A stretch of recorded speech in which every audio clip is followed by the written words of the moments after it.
तुम्हारे मंत्री ये कैसे देश के लिए कह सकते हैं कि पूरा विश्व हम पे थूक रहा है? तो ये सारे जो मिसाइल लॉन्च कर रही है कांग्रेस पार्टी, ये भारत पे क्यों कर रही है? क्या बौखला कर पाकिस्तान की बजाय कांग्रेस राहुल गांधी वाड्रा तक पहुंच चुके। 7 दिन के अंदर आपने क्या कार्रवाई की? रेडियो पर आकर संडे को मन की बात में बात करके, बिहार में अंग्रेजी में चुनावी राज्य में बात करके बौखलाहट ये कि सर्वदलीय बैठक में पोल खुले, और आज जम्मू कश्मीर की सेहतकार ने बहस करते हुए विधानसभा सत्र बुला लिया और श्रद्धांजलि दे दी। बौखलाहट में खुल्लर डिबेट में आपका स्वागत है। 28 अप्रैल 2025 को जम्मू कश्मीर विधानसभा में पहलगाम में हुए बर्बर आतंकी हमले पर गहरा दुख व्यक्त करते हुए प्रस्ताव पारित किया गया। 26 मासूमों की शहादत के बीच विधानसभा ने देश की सांप्रदायिकता, एकता और प्रगति में बाधा डालने वाली ताकतों के खिलाफ मजबूती से लड़ने का संकल्प लिया है। इसी कड़ी में भारत सरकार ने इस घटना की पृष्ठभूमि में 16 पाकिस्तानी यूट्यूब चैनलों पर भी प्रतिबंध लगाया है। इसी मुद्दे पर कांग्रेस प्रवक्ता अलका लामा के साथ गोदी एंकर और बीजेपी प्रवक्ता के बीच हुई जोरदार भिड़ंत। अंत तक देखिए यह शानदार डिबेट। अलका जी, मैं आपके साथ शुरू करना चाहती हूँ, क्योंकि देखिए, अगर हम पाकिस्तान बेस्ड यूट्यूब चैनल्स को बैन कर रहे हैं तो क्यों कर रहे हैं? उसकी वजह यही है कि वो भारत के खिलाफ प्रोपेगेंडा चला रहे हैं। लेकिन अपने नेताओं को हम बैन तो कर नहीं सकते। आपके जितने भी नेता हैं जो बयान दे रहे हैं, विजय वडेट्टीवार साहब, आरबी तिम्मापुर साहब, सिद्धारमैया जी जो पाकिस्तान के साथ युद्ध की कोई ज़रूरत की बात नहीं कर रहे हैं, तारिक हमीद कर्रा साहब जो कि जम्मू कश्मीर कांग्रेस के अध्यक्ष हैं, कि भारत और पाकिस्तान सरकार कूल रहे, सैफुद्दीन सोज साहब जो कह रहे हैं पहलगाम हमले पर हमें पाक का स्टैंड मान लेना चाहिए अगर वो कह रहे हैं कि हमला नहीं किया है। क्या करें फिर? ऐसे नेताओं का क्या करें? साल बदल जाता है, 26/11 के समय की भी मेरे पास पूरी लिस्ट है। सवाल है कि भारत के खिलाफ क्यों प्रोपेगेंडा? अंजना जी, मैं सहमत हूं आपसे। 140 करोड़ की आबादी और 140 करोड़ आवाजें हो सकती हैं। लोकतंत्र, सबका अपनी राय, अपनी इमोशंस हैं। आज मैं आपके चैनल पे बैठी हूं तो आधिकारिक रूप से बैठी हूं, कांग्रेस की प्रवक्ता और कांग्रेस की लाइन बताने के लिए बैठी हूं। अलका लांबा की अपनी निजी कोई राय हो सकती है, उससे किसी का कोई लेन देन नहीं। अगर आधिकारिक हूं तो पार्टी की लाइन क्या है? पार्टी की लाइन उस दिन तय हो गई थी जिस दिन कांग्रेस वर्किंग कमेटी हमला होता है, उसके तुरंत बाद राहुल गांधी जी विदेशी दौरा छोड़ते हैं, खड़गे जी बंगलौर से दिल्ली लौटते हैं, कांग्रेस वर्किंग की बैठक होती है और उसमें एक प्रस्ताव पारित होता है कि सरकार जो भी फैसला लेगी, कांग्रेस इस आतंकी हमले, जो पाकिस्तानी समर्थित आतंकी हमला है, उसके खिलाफ जो भी कार्रवाई करेगी हम खड़े हैं। हमने मांग की सर्वदलीय बैठक हो। वो बैठक तो होती है पर बैठक सरकार के द्वारा बुलाई गई, लेकिन सरकार का मुखिया प्रधानमंत्री नरेंद्र मोदी जी उससे गायब रहते हैं। वो कहां थे? उनकी प्राथमिकताओं में इस मीटिंग से ज्यादा जरूरी क्या था? चुनावी राज्य बिहार में रैली में अंग्रेजी में भाषण देना था। उसके बाद हम लोगों ने सोचा कि चलिए अब कश्मीर जाएंगे, लेकिन वो कश्मीर में भी नहीं जाते, सर्वदलीय बैठक में भी नहीं आते हैं।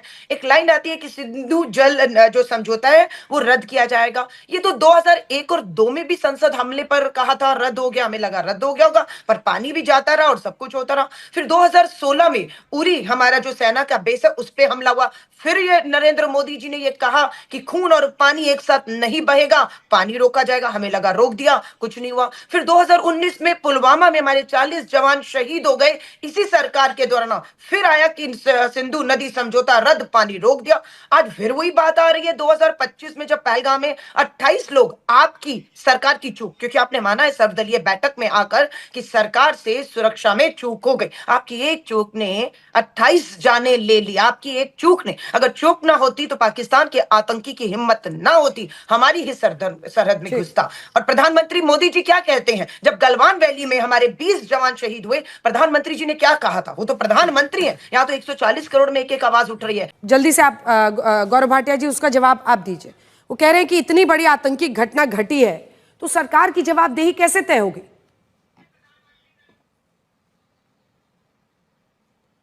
अंजना जी, देखिए, सरकार की जवाबदेही जरूर तय होगी, लेकिन जब हम एक शत्रु मुल्क को नेस्त नाबूद करने की तैयारी कर रहे हैं, पूरा देश एकजुट हो गया है, सेना सामने खड़ी हो गई है कि पाकिस्तान को मजा चखाना है, ऑल पार्टी मीटिंग बुलाई जाती है, उस वक्त कांग्रेस किसका एजेंडा चला रही है? क्या ये समझने की आवश्यकता नहीं है? मैं समझता हूं 2 जगह सिग्नल दिए जा रहे हैं। एक सिग्नल तो दिया जा रहा है तुष्टीकरण की हल्की घटिया राजनीति करके, क्योंकि हम जानते हैं कांग्रेस का डीएनए है, राष्ट्र की बात भी हो तो ये अपने वोट बैंक पे नजर रखते हैं। और दूसरा, पाकिस्तान को भी सिग्नल दिया जा रहा है, देखो किस तरह से हम अपनी सरकार पे भी भरोसा नहीं करते हैं। मैं कुछ बयान जरूर बोलना चाहूंगा यहां पे, और उसके बाद कांग्रेस की प्रवक्ता नेत्री जो कि कह रही है कि अधिकार हमारा है कि हम बताएंगे कौन से ऑफिशियल वक्तव्य है। सिद्धारमैया जी, अंजना जी, ये मुख्यमंत्री हैं, हम सब जानते हैं, जो डिफेंस है, आर्मी है, ये केंद्र का सब्जेक्ट है संविधान में, इसमें मुख्यमंत्री का कोई क्षेत्र अधिकार नहीं है। सिद्धारमैया जी क्यों कहते पाकिस्तान के साथ युद्ध नहीं करना चाहिए? क्या ये राहुल गांधी ने बुलवाया है? क्या ये खड़गे जी ने बुलवाया है? और विचित्र बात यह है, अभी चर्चा में आने से पहले तक मैंने चेक किया, ना तो राहुल गांधी का ना कि इनके अध्यक्ष खड़गे जी का कोई बयान एक्स पे आया है या कहीं आया है, कोई बयान नहीं है खंडन करने के लिए। दूसरा, इसके बाद पाकिस्तान में किसके बयान चलाए जा रहे हैं? सिद्धारमैया के चलाए जा रहे हैं। चंद्र कुमार हैं, वो है हिमाचल के कृषि मंत्री, उन्होंने क्या कहा आप सुनेंगी, आपको भी शर्म आ जाएगी कि कांग्रेस में ऐसे नेता हैं और ये नागरिक हैं। ये मंत्री जी कहते हैं पूरा विश्व हमारे ऊपर थूक रहा है। अब मैं तो ये कहूंगा कि भारत को तो समर्थन हर देश दे रहा है क्योंकि हम सहिष्णु देश है, थूक रहा है तो कांग्रेसियों पे थूक रहा है पूरा हिंदुस्तान कि तुम्हारे मंत्री ये कैसे देश के लिए कह सकते हैं कि पूरा विश्व हम पे थूक रहा है। तो ये सारे जो मिसाइल लॉन्च कर रही है कांग्रेस पार्टी, ये भारत पे क्यों कर रही है? और अंत करूंगा एक बात कह के, रॉबर्ट वाड्रा पे कांग्रेस पार्टी बयान देगी या सोनिया गांधी और राहुल गांधी देंगे, जिन्होंने कहा भारत में मुस्लिम असुरक्षित है इसलिए आतंकवादी हमला होता है, और दूसरा हिंदुत्व को आगे बढ़ाती है सरकार, और पाकिस्तान को क्लीन चिट दे दी और हिंदुओं को बता दिया फिर से कि ये हिंदू आतंकवाद है। अब आप अंजना जी बताइए, क्या ये चिंताजनक नहीं है? ये बहुत चिंताजनक है। और एक बात मैं और उठा के अपनी बात को विश्राम दूंगा। देखिए, राहुल गांधी का चरित्र क्या है, आज ये भी पूछा जाएगा। पाकिस्तान में सबसे ज्यादा चहेता नेता है तो राहुल गांधी है। ये जब पुलवामा हमला हुआ, अनुच्छेद 370 को संशोधित किया, किसका बयान चला? ये राहुल गांधी पाकिस्तान के डोजियर पे राहुल गांधी का बयान है। अब आप बताइए, ऐसा नेता प्रतिपक्ष, ये तो हमारा दुर्भाग्य है कि जिसको भारत की आवाज बनना था वो पाकिस्तान की आवाज बन गया। ठीक है, अलका लांबा जी जवाब दीजिए। अंजना जी, मुझे मालूम नहीं कि श्री राहुल गांधी जी पाकिस्तान कब गए, मुझे तो याद भी नहीं है।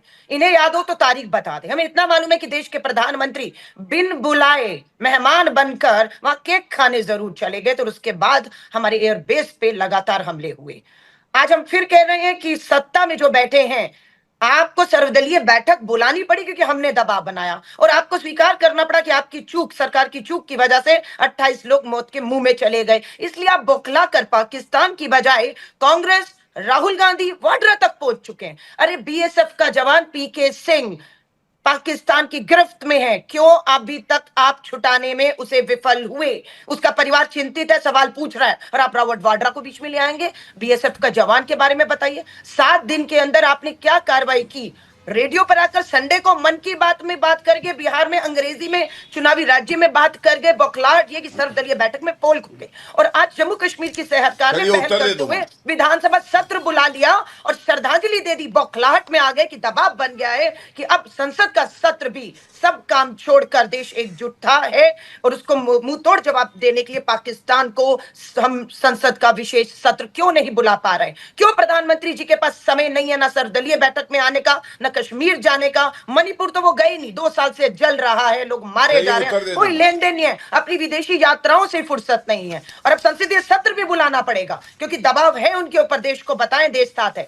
हमने क्या कहा, हमारा स्टैंड क्या, हमारे नेता का स्टैंड क्या है? वर्किंग कमेटी की बैठक में सर्वदलीय हमने पूरा आधिकारिक रूप से प्रस्ताव पास किया। प्रस्ताव आपके पास है, उसकी कॉपी पढ़ दीजिएगा, उसमें क्या कहा है। हम तैयार हैं, लेकिन आप कुछ करने को तैयार नहीं है, आप डरे हुए हैं। आप क्यों डरे हुए हैं हमें बताइए प्रधानमंत्री नरेंद्र मोदी जी, क्या दबाव है आप पर? देश खड़ा है, कांग्रेस खड़ी है, हमारे नेता खड़े हैं आपके साथ। आप दबाव में आइए और इस तरह का बयान मत दे दीजिएगा अगर कार्रवाई नहीं कर पा रहे। ना कोई गुस्सा था, ना कोई गुस्सा हुआ है, चीन को क्लीन चिट दी, पाकिस्तान से तो मत डरिए, जवाब दीजिए। देश खड़ा है, प्रधानमंत्री नरेंद्र मोदी मोदी जी, आप अकेले एक व्यक्ति अब नहीं, अंजना आप जी, देश का मैंने प्रतिनिधित्व सुना कर ये रहे भी हैं। नहीं। जवाब सुनो, आप प्रतिनिधित्व, जवाब आप सुनो। कहाँ खोए हुए हैं? आइए देश के सामने, पीड़ित परिवार 28 लोग आपका आ इंतजार रही हूँ कर दुबे रहे जी, थे इसके घरों बाद में। आ रही हूँ। गौरव जी एक बार गुजरात ही जवाब चले दे लें, जाइए। उसके बाद से आ रही हूँ। दुबे जी गुजरात। रुक जाइए। अब अलका और जी, आपने सही अलका जी कहा, प्लीज, ये अंजना, सेकंड रिबटल वाला थोड़ा सा शांत होगी छोटा होता है तभी क्योंकि तो 4 बोलो, गेस्ट चिल्ला इंतजार रही कर हो, रहे क्या हैं, करें? 4 गेस्ट इंतजार कर रहे 140 हैं। करोड़ की प्लीज आबादी प्लीज वेट है। For your turn now. मैं गौरव जी छोटा सा जवाब। ठीक है।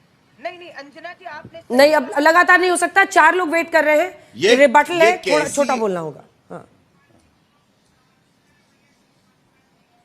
ये कैसी लश्करे पाकिस्तान कांग्रेस है जो कह रही है कि हमने प्रस्ताव पारित किया और रॉबर्ट वाड्रा, सिद्धारमैया, मणिशंकर अय्यर, चंद्र कुमार, आरबी तिम्मापुर और विजय वडेट्टीवार यही इनकी बात नहीं मान रहे। ये तो गजब की लश्करे पाकिस्तान कांग्रेस है। भाई अपने पार्टी लीडर्स को तो कहो कि अपना जो प्रस्ताव पारित है उसे पढ़ लें। दूसरी बात, इन्होंने कहा कार्रवाई क्या हुई। ये मैं बाध्य हूं बताने के लिए कि हमने क्या कार्रवाई करी है। और अलका जी, आपका कार्रवाई ऑडियो ये भी हुई। नहीं जा रहा है क्योंकि सबसे आज तक पहले पर तो 2 लोगों का प्रधानमंत्री ऑडियो हमारे जी का दर्शक सुन नहीं वक्तव्य पाते हैं एक साथ में। जब आप बोल रहे थे तो हमने किसी को नहीं बोलने दिया, वैसे ही जब वो बोल रहे हैं तो बीच में ना बोले। ऐसे वक्त पर अमित जमई जी, क्या इसका राजनीतिक फायदा देश की सरकार को टारगेट करने के लिए उठाया जाना चाहिए? देखिए, ऐसा थर्ड लार्जेस्ट स्ट्रेंथ पार्टी इन लोकसभा, मेरे नेता अखिलेश यादव जी ने तो बहुत साफ कहा कि वज़ीर आज़म साहब आप आगे बढ़िए, चाहे हमारे एलओपी आदरणीय राहुल जी हों या अखिलेश जी हों, पूरा देश आपके साथ है, जो फैसला लीजिए। लेकिन जब हमने ये फैसला किया कि हम आपके साथ इस तरह से खड़े हैं, आप सऊदी अरबिया से उतरे तो देश की जनता ये समझ रही थी कि आप 2014 में जो आपने देश को सुरक्षित रखने का वादा किया था, सऊदी अरबिया से उतर के आप सीधे जम्मू एंड कश्मीर जाएंगे, गृह मंत्री राजनाथ सिंह जी भी जाएंगे, एलओपी साहब भी जाएंगे और आप देश को हिम्मत दोगे। लेकिन आप उतरे, आप बिहार चले गए रैली करने, चुनाव की रैली करने के लिए। ऑल पार्टी मीटिंग हुआ, उसमें सरकार ने अपनी चूक को पहली बार एक्सेप्ट किया कि उनसे गलती हुई है। हम तो यह कहते हैं कि प्रधानमंत्री जी दोबारा से, पक्ष हो या विपक्ष हो, सभी लोगों को इस बात की तमीज बरतनी है कि जो 26 लाशें जो मातम हुए हैं घरों में, हम एक बार उन बहन बेटियों की उन तस्वीरें अपनी आंखों में डालें। हम चाहते हैं समाजवादी पार्टी के लोग कि 10-10 करोड़ रुपए जो लोग शहीद हुए हैं उनको मिले, शहादत का दर्जा मिले। और हमारे प्रधानमंत्री जी को यह चाहिए इमीडिएट कि एक दिन का भारत का संसद का सदन बुलाएं और देश के उन सभी आप जैसे महानुभाव जर्नलिस्ट को भी बुलाएं, सबको बुलाएं और मिलकर फैसला लें। ये लड़ाई क्या नहीं है, आज हम गौरव भाटिया जी से नहीं लड़ेंगे, आज हम किसी और से नाराजगी का इजहार नहीं करेंगे। लेकिन क्या आज सरकार, हम सब लोग मिलकर यह कह सकते हैं कि 140 करोड़ लोगों में आप हमारे देश के नागरिकों पर शक कर रहे हैं? जब आपको आतंकवादियों से बदला लेना है तो गुजरात में 1000 बंगाली, बिहारी मुसलमानों को, औरतों को, बच्चों को आपने डिटेन करके रखा हुआ है। यह बदला है आपका? तो हम चाहते हैं कि जो पीओके में अमेरिका का रोल है, अमेरिका पीओके में बैठ चुका है, अक्साई चीन पे भी हमें बात करनी है। और जब फैसला आज होगा, आदरणीय अखिलेश जी, आदरणीय राहुल जी जब आज प्रधानमंत्री के साथ खड़े हैं, तो इन दोनों जो कब्जे हैं, इस पर जो फैसला सरकार लेती है, प्रधानमंत्री जी आप आगे बढ़िए और अपने नेताओं को भी समझा दीजिए, पीयूष गोयल को भी समझा दीजिए कि देश के लोगों को कैसे इकट्ठा करना है, उसमें काम लगाएं, समय लगाएं। गौरव जी, देखिए, समाजवादी पार्टी के प्रवक्ता से मैं भी नहीं लड़ूंगा, लेकिन एक शिकायत जरूर करूंगा कि देखिए, प्रवक्ता इतना परिपक्व है, अखिलेश यादव क्यों इतने अनर्गल बयान देते हैं? 2 बातों पे मुझे आपत्ति है और पूरा देश सुन रहा है। पहला, अखिलेश यादव ने भी वही राग अलापा जो कांग्रेस पार्टी के नेता कह रहे हैं कि युद्ध कोई सल्यूशन नहीं है, युद्ध कोई सल्यूशन नहीं है। अरे ये तय कौन करेगा? केंद्र की सरकार करेगी, प्रधानमंत्री जी करेंगे। आपका जो क्षेत्र अधिकार नहीं है उस पर टिप्पणी क्यों? दूसरा, बहनों की बात कर रहे थे अभी, अखिलेश यादव को शुभम द्विवेदी जो कि उत्तर प्रदेश से आते हैं, उनसे सवाल पूछा अखिलेश यादव से पत्रकारों ने कि आप उनके घर क्यों नहीं गए? तो अखिलेश यादव ने क्या कहा, शब्दशः बता देता हूं, शुभम के परिवार से मेरा कोई संबंध नहीं है। एक मुख्यमंत्री उत्तर प्रदेश के जो रहे हैं जो भारतीय हैं वो कह रहे हैं कि जो व्यक्ति मारा गया हमारा भाई, उसके परिवार से अखिलेश यादव का कोई संबंध नहीं है। अब आप अंजना जी मुझे बताइए, क्या इससे पीड़ा नहीं होगी? उत्तर प्रदेश में हर नागरिक ये बयान सुन के व्यथित है। वो कह रहा है अखिलेश यादव जी को बुद्धि क्यों नहीं आती है, गद्दी मिली बुद्धि नहीं मिली। इस तरह का शर्मसार करने वाला बयान उन्होंने दिया है। मैं समझता हूं ये निंदनीय है और इस पे अगर प्रवक्ता कुछ कहेंगे तो बहुत अच्छा है। साथियों, पहले पुलवामा और अब पहलगाम आतंकी हमले के बाद कुछ बेहद ही चिंताजनक सवाल भी उठते हैं। जब देश की सीमाओं पर चौकसी और निगरानी इतनी कड़ी है तो आखिर आतंकी इतने संवेदनशील इलाकों के भीतर कैसे घुसपैठ कर पा रहे हैं? इस पर अपनी राय हमें जरूर बताएं। वीडियो पर लाइक कमेंट करना ना भूलें। अगर आप चैनल पर नए हैं तो चैनल को जरूर सब्सक्राइब कर लें। धन्यवाद।